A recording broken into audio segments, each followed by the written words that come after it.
Então, meu nome é Mariane, eu sou residente de medicina intensiva e a minha aula hoje é sobre pneumonia associada à ventilação mecânica. Então, a gente vai falar um pouco sobre a definição, sobre a epidemiologia, a fisiopatologia, como diagnostica, como que trata e como que a gente previne essa doença tão prevalente no ambiente de UTI. Então, a definição, uma infecção pulmonar que surge após no mínimo 48 horas ou mais de ventilação mecânica invasiva ou até 24 horas após a extubação. Ela está relacionada à assistência à saúde e ela é associada ao dispositivo, no caso o ventilador. E ela é de notificação compulsória pela Anvisa. O período de janela de infecção é composto por 7 dias. Então, se você desconfia que o paciente possa ter a infecção 3 dias antes e 3 dias após a desconfiança, o paciente realmente pode ter a PAV. Por exemplo, se ele começou, num dia ele teve um sintoma, mas se você desconfiou pelo menos 2 dias antes, você pode, depois de alguns dias, no máximo 7 dias, definir se ele realmente tem ou não. Ela é uma doença subnotificada, porque o diagnóstico dela a gente vai ver que é um pouco difícil de ser fechado. E o diagnóstico aumenta a mortalidade do paciente no ambiente de UTI em 30%. Ela aumenta também o custo e o tempo de internação no ambiente intensivo. Alguns fatores de risco para o surgimento dela se o paciente já tem alguma dessas doenças de base, como os politraumatizados, cardiopatas, pneumopatas, pacientes com queimaduras extensas e o paciente neurocrítico. Uso de bloqueador muscular e sedativo em alta quantidade, aspiração de via aérea contínua, uso de antiácidos, que a gente vai ver sobre não deixar profilaxia de úlceras gástricas para todo mundo, decúbito zero, troca frequente dos circuitos respiratórios, reintubação precoce, se o paciente falha extubação, e broncoscopia, que é o exame feito. Como que ela se dá, a fisiopatologia? Então, tem alguns mecanismos. As principais fontes são a colonização do estômago. Ele perde a acidez protetora contra a colonização bacteriana pelo uso de drogas antiácidas. E essa colonização pode ocorrer por fonte exógena, por algo de fora, ou por alteração da própria microbiota intestinal. Isso leva a uma aspiração de secreção contaminada do trato digestivo e da própria sonda enteral. Pode ocorrer por colonização da orofaringe, então micro-organismos resistentes, por uso de antimicrobianos, por procedimentos invasivos, limpeza ineficiente de secreções que eram voluntárias, né, como tosse, ação mucociliar. Isso gera microaspiração de secreções da orofaringe, que estão contaminadas, que passam ao redor do tubo traqueal e faz chegar a colonização da traqueia e dos brônquios. Também pode ocorrer por proliferação da flora bucal, que é capaz de passar essa proliferação de micro-organismos. Passa pelo tubo traqueal, formando um biofilme que pode se tornar resistente aos antibióticos que chegam nas vias aéreas inferiores. Pode se dar também por inalação direta de micro-organismos para a via aérea inferior, por contaminação do próprio aparato ventilatório, dos circuitos ventilatórios, dos materiais que a gente usa para fisioterapia respiratória e da própria inalação. Pode se dar por disseminação hematogênica a partir de um foco à distância e em pacientes críticos, geralmente que têm a resposta imune reduzida. Os agentes mais comuns. Então, muito depende do tempo, se é de intubação, se ele é precoce, menos de 96 horas, se é tardio, mais de 96 horas. Então, geralmente, quando a gente está falando num tempo precoce, geralmente microbiota comunitário, né? Então, a gente está falando de Staphylococcus aureus sensível, a methicillina, a Streptococcus, pneumoniae, ao Haemophilus.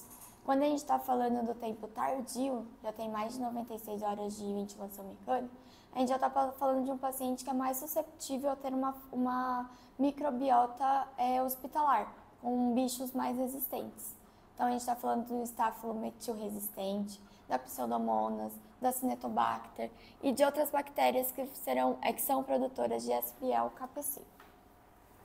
O diagnóstico, então. Esse é o diagnóstico segundo a Anvisa, tá? Que ela coloca na diretriz dela. Então, é um novo, ou persistente, ou progressivo, infiltrado, ou uma opacificação, ou uma consolidação, uma cavitação, uma pneumatocele em um exame de imagem. Pode ser num raio-x, numa tomografia ou no ultrassom. Isso é o básico que precisa ter. Associado a isso, precisa ter pelo menos um dos seguintes sinais.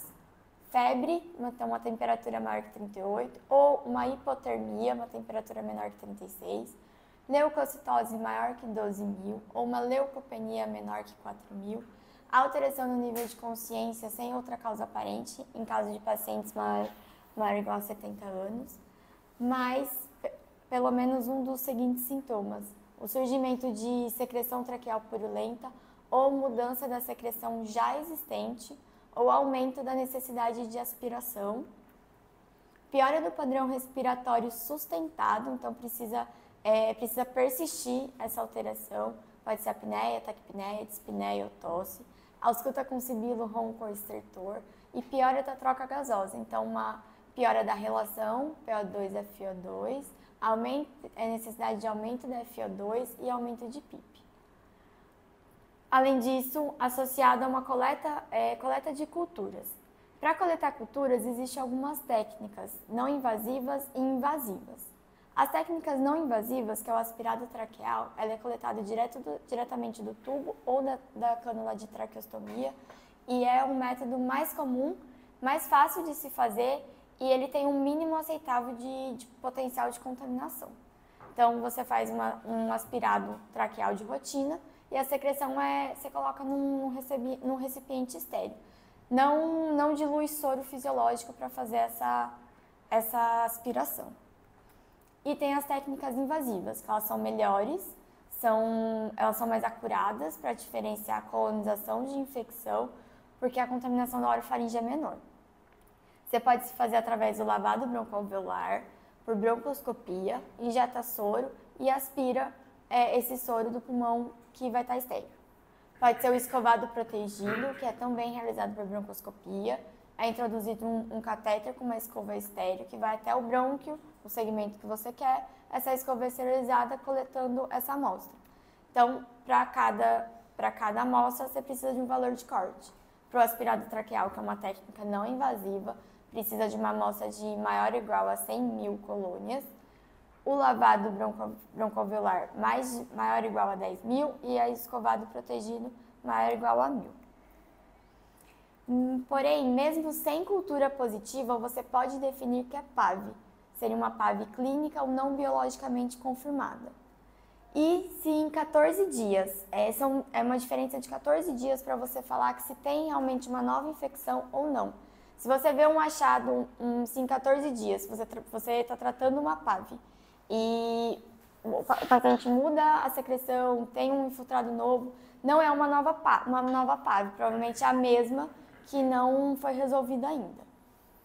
O tratamento, você precisa conhecer a microbiota do local onde você está trabalhando, e se tiver riscos para patógenos multiresistentes, se for uma ventilação mecânica precoce, sem uso de antibiótico prévio, as opções podem ser ceftriaxona, piscinobactam, levofloxacino, que são antibióticos para microbiota mais comunitária. Se tem risco de patógenos multiresistentes, está em ventilação há muito tempo, internação prolongada, uso de antibiótico recente, precisa cobrir Pseudomonas e Staphylo aureus. Então, as opções Tazocin, cefepime, carbapenêmicos. Se tiver risco de Staphylo aureus metilresistente, precisa fazer uso de vanco ou de linezolida. E você vai ajustar, depois da cultura, se ajustar o antibiótico, se necessário.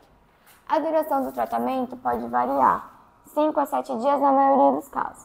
Porém, às vezes, vai precisar de mais tempo.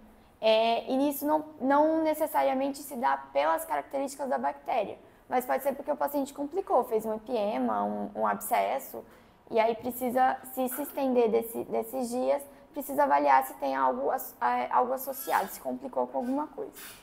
Marcadores inflamatórios como PCR e procalcitonina pode ajudar na redução do tempo excessivo de antibiótico.